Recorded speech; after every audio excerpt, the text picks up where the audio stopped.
Shalom, shalom, soyez bénis en ce jour, que la grâce, la paix de Dieu soit multipliée dans vos vies. Bienvenue à Vie Glorieuse. Invite tes amis et asseyons-nous. Étant célibataire, tu as beaucoup de choses à apporter à une femme mariée. Vous devez avoir une relation équilibrée. De la même manière qu'on la prend comme une femme vertueuse, une femme de Dieu, une femme, c'est de cette même manière que même étant célibataire, toi aussi, le fait que tu as donné ta vie à Dieu comme ton Seigneur et Sauveur personnel, toi aussi, tu es une servante de Dieu. Donc, tu peux avoir des relations amicales avec ta bestie mariée. Romains 15, le verset 1, la Bible déclare: Or nous devons, nous les forts, porter les infirmités des faibles et non pas nous plaire à nous-mêmes. Que chacun de nous cherche à plaire à son prochain en vue du bien pour l'édification. Et dans le verset 4, la Bible dit: Car toutes les choses qui ont été écrites auparavant ont été écrites pour notre instruction, afin que la patience et par la consolation des Écritures, nous ayons l'espérance. La patience et la consolation, nous ayons l'espérance. Et la parole que Dieu nous donne, c'est pour qu'on puisse s'édifier l'un et l'autre. Donc, j'ai beaucoup à apporter à ma bestie mariée. Nous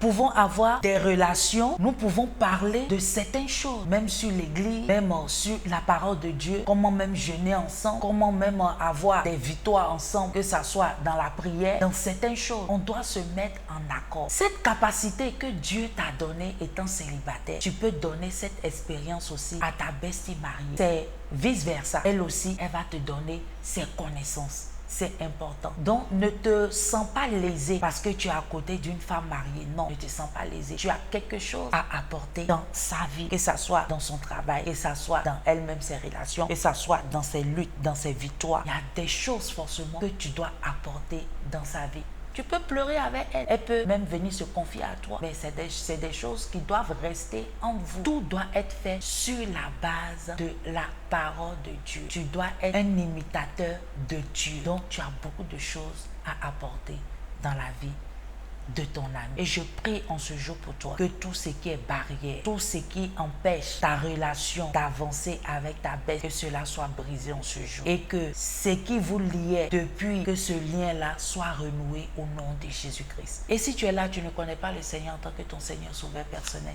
j'aimerais te dire de choisir la bonne part. La bonne part, c'est Jésus-Christ de Nazareth. Et si tu es prêt en ce jour, tu vas répéter après moi. Tu vas dire: Seigneur Jésus, je viens à toi tel que je suis. Je sais que je suis un pécheur. Pardonne-moi et délivre-moi au nom de Jésus-Christ. Je t'accepte comme mon Seigneur et Sauveur personnel. Merci de faire de moi une nouvelle créature. Au nom de Jésus-Christ que j'ai prié. Amen. Si tu as fait cette prière, sache que le Seigneur t'aime. Il est là avec toi. Il est avec toi. Et il veut faire de grandes choses dans ta vie. Sois béni. C'était Vie Glorieuse avec Sénat Moti qui dit: une vie glorieuse est une vie basée, fondée sur la parole de Dieu. Sois béni et à très bientôt. Bye bye.